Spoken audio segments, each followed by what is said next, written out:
Hello students, आज हम लोग जेईई एडवांस 2018 में पूछे गए हीट एंड थर्मोडायनेमिक्स का क्वेश्चन डिस्कस करते हैं। देखिए क्वेश्चन क्या है। 1 mole of a monoatomic ideal gas undergoes a cyclic process as shown in the figure. Which of following statements below is are correct or true. देखिए ये TV diagram दिया हुआ है साइकिल में और कुछ ऑप्शंस पूछ रहा है आपसे। पहला ऑप्शन क्या पूछ रहा है, process 1 is an isochoric process. 1 देखिए 1 ये है, तो आइसोकोरिक का मतलब होता है वॉल्यूम कांस्टेंट। यहाँ तो साफ साफ दिख रहा है कि प्रोसेस 1 में वॉल्यूम डिक्रीज कर रहा है, घट रहा है, तो ये कभी भी आइसोकोरिक प्रोसेस नहीं हो सकता है। तो पहला ऑप्शन आपका रॉन्ग हो गया। बी ऑप्शन देखिए, इन process 2 gas absorbs heat. Process 2 ये आपका आइसोथर्मल प्रोसेस है। अब आइसोथर्मल प्रोसेस में वर्क जो होता है NRT ln VF/VI।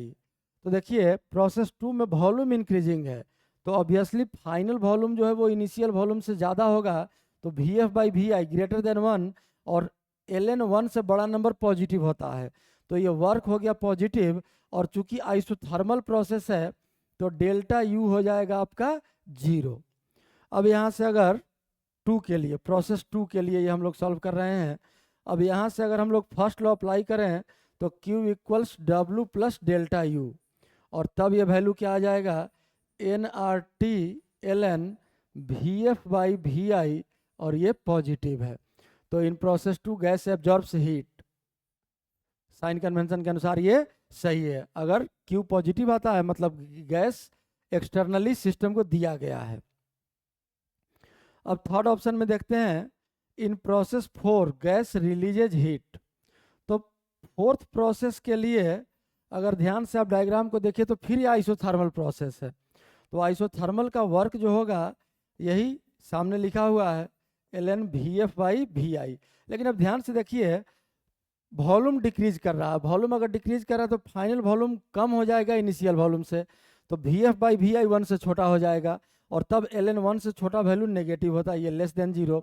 आइसोथर्मल है, फिर से डेल्टा U 0, तो दिस इम्प्लाइज फर्स्ट लॉ क्या बताता है, W प्लस डेल्टा U दोनों को ऐड कर देंगे तो ये नेगेटिव ही होगा। अब साइन कन्वेंशन अगर यूज कर लें तो जरूर हीट रिलीज करेगा, तो सी ऑप्शन भी आपका सही है। डी ऑप्शन देखिए, processes 1 and 3 are not isobaric. 1 and 3 तो प्रेशर कांस्टेंट तो नहीं होगा, क्यों, क्योंकि ये कर्व दिख रहा है, और टीवी डायग्राम अगर हो, ये वॉल्यूम ये टेम्परेचर अगर ये स्ट्रेट लाइन हो तो अब हम लोग लिखते हैं T directly proportional to V, this implies P equals constant. लेकिन यहाँ ऐसा कर्व नहीं है, तो 1 एंड 3 आर नॉट आइसोबारिक, ये सही लिखा हुआ है, मतलब प्रेशर कांस्टेंट नहीं है इस दोनों प्रोसेस के लिए, 1 और 3 के लिए, तो आपका डी ऑप्शन भी सही हो गया। यही आपका सॉल्यूशन है।